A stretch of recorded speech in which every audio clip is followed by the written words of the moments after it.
y'all, Farmer Dre back at us. Another beautiful fall day here on the farm. Starting off the video a little later today. We were busy doing some other things this morning, but we have the trailer and the tractor and the generator trailer, the welding trailer here. Isaac is gonna go ahead and start welding the high density clips. We haven't got any of that work done over the summer. We were busy, but fall is here. We haven't got our first frost yet. So he's gonna start working on that. I gotta go winterize some equipment. So yeah, I got him ready to go. Everything's greased, everything's ready to go. I checked the gearboxes on the welder here. We haven't used in quite some time. So all he's welding is he's welding these clips on that high density post there. So we can put the high tensile wire through there. He's got plenty of electrodes there. A welder, generator, tractor, and he's ready to go. So I'm here in our shop. I gotta take the small tractor and the tiller off. I'm gonna go ahead and take the tiller off, and I gotta connect our weed sprayer to the small tractor. I have some chemical left in our weed sprayer, older trees there, just to empty that out. There's a little bit of weeds growing. Like I mentioned, we haven't got our first frost yet, so nothing is dead yet. It's almost the first week of November. Usually they say, you know, give or take around Halloween, the last week of October, you do get your first frost here in Missouri. But the weather forecast doesn't look like it's gonna be coming for a while. You know, it's not too bad. But anyways, I gotta get that tank emptied out, and I'm gonna go ahead and start winterizing most of the equipment we have here on our farm.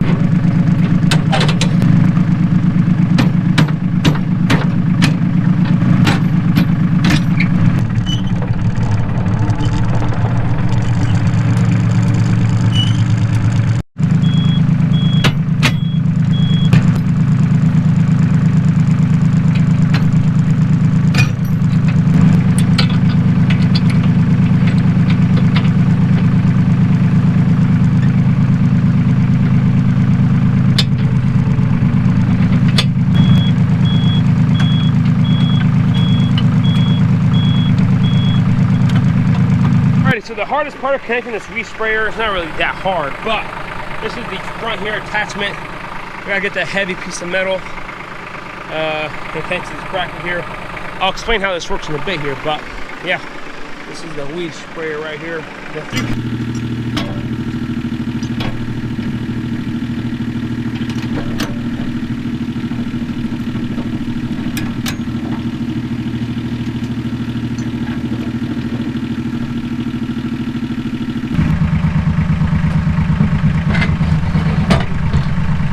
Alright, so this is the spray right here. I don't think I've showed you guys this weed spray yet on camera.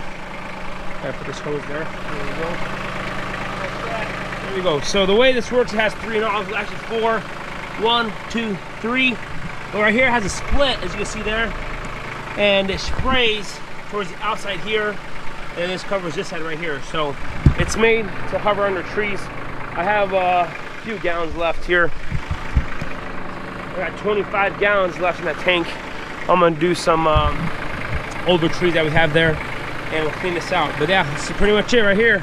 So out here in my young trees here, and I want to show you guys the herbicide strip I was talking about. So it's 3 nozzles on each side here, and it creates a nice strip here on each side of the tree to kill off the grass. And there's many reasons you want to do this for baby trees, and there's certain chemicals you can and cannot use on these baby trees. But you can see here, these are planted last year. And these are early red ones, so they're early red delicious on M111. And the only reason we planted these because we use a lot of red delicious in our cider, and these are not on high density, they're just traditional standard trees here. But yeah, I just want to show you guys the herbicide strip that, you know, helps grow these trees. So I'm going to be using the rest of that tank here on this, on some of these older trees. These are 4 years old, 3 years, 4 years old now, and you know, these can take a little more weeds than the baby trees, but still have a little bit of Johnson grass here that I'm trying to kill. Been battling this all summer long with Johnson grass here. It does fairly good, but you know, it is what it is. Johnson grass is a pain to deal with anyway. But yeah, go and jump with the tractor, empty out that tank there, and clean it out and get it winterized.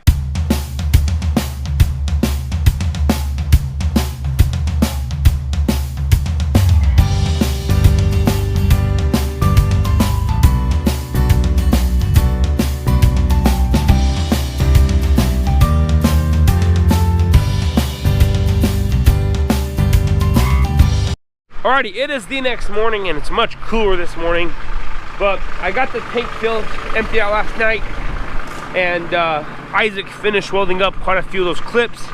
But I'm out here this morning and I'm winterizing our weed sprayer. And with winterizing sprayers, we don't have a heated shop car on our farm.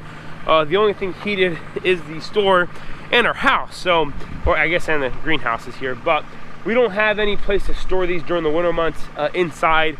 I know other farmers, you know, they have a heated shop, they put everything in there. But for us here on our farm, like I mentioned, no heated shop. We just have these barns, the small barn, the big barn. So what we have to do is we have to winterize these sprayers. So we have to put in, we just put in RV antifreeze. I've used this regular car coolant before, but I've learned that RV or marina antifreeze works a whole lot better if you're not using the implements or whatever you're putting it in on a frequent basis. So like car antifreeze works great, but if you're using it periodically, it's much healthier for the implements inside, and it doesn't condense. This stuff right here is made for RV, so once you park them in the winter, you don't mess around with them until spring. So that, and this is a little cheaper than regular green antifreeze. I've used green antifreeze in the past, but this stuff is just cheaper, and I found out it works a little better. So what I'm gonna do here, I'm gonna go ahead and clean out the tank on the inside. It's fairly empty, it's fairly clean already. And now all I gotta do is just dump this in there, turn on the PTO, make sure it goes to the entire system. I'm gonna even turn on the return and just let that water circulate through there. And once you see pink coming out of the nozzles there, it's completely winterized. And then park it and move on to the next implement. This is my 3-point sprayer. I'm gonna be doing the same thing as this one.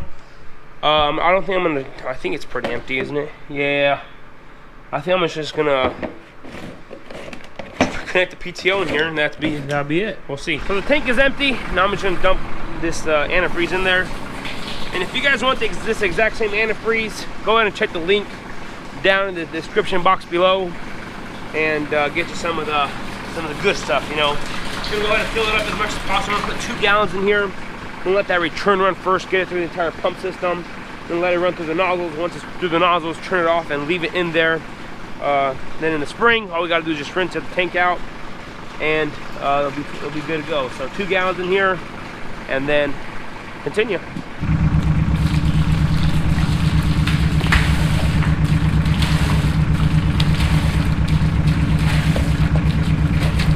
let that run through until you see pink coming out of the nozzles. It's kind of hard to tell on camera, but it's coming out pink. There it is. So there you go. Sprayer's winterized. Now I gotta park it, disconnect it, and move on to the next thing. Alrighty, so in this small barn now, and I'm not gonna take out the big sprayer. The 3-point sprayer can only be connected to a big tractor, and that is currently connected to the welder, which I gotta disconnect anyways to pick up some plastic. But I'm just gonna connect the 3-point here to this, let this run on a small tractor, and just let the this should be completely empty. I remember rinsing it out because I used some last time I sprayed some herbicide on the strawberries, and then I cleaned it out with water and I just left it here. But now we're gonna winterize it, and I'm just gonna turn it on here, let the antifreeze run through here a little bit in the barn, and then we'll be done. There you go, that's agitating. We're gonna turn on the side section here, maybe. Oh, I gotta turn this off. There you go. The bottom's working, that's good. The side, that's it. So now I just gotta do the gun here. That's just like that. So I see the pink stuff coming out. That's it. I'm gonna throw another gallon in there because it's kind of empty right now. Alright, y'all, this is gonna be it for today. Both sprayers are winterized. Now I gotta do the big one, but I'm gonna have to do that probably later on today or tomorrow sometime. It's supposed to get down to 35 Monday evening or Monday morning, but other than that, that's the only cold that they're calling for. I don't think it's gonna freeze or anything like that. And then the whole month of November, they're calling for warmer weather, so that'll be all right. But this I had to get this out of the way and be done with it. So yeah, winterizing equipment is an important job, because if you bust something or something doesn't work right, well, then it's a one expensive mistake. So this is gonna be it for today. If you guys haven't already, go and hit that subscribe button, smash that like button if you guys enjoyed today's video. Don't forget, hit that notification icon so you guys can be notified whenever I do upload a video. I want to say thanks for watching up to this point. Y'all have a good day. We will see you next time.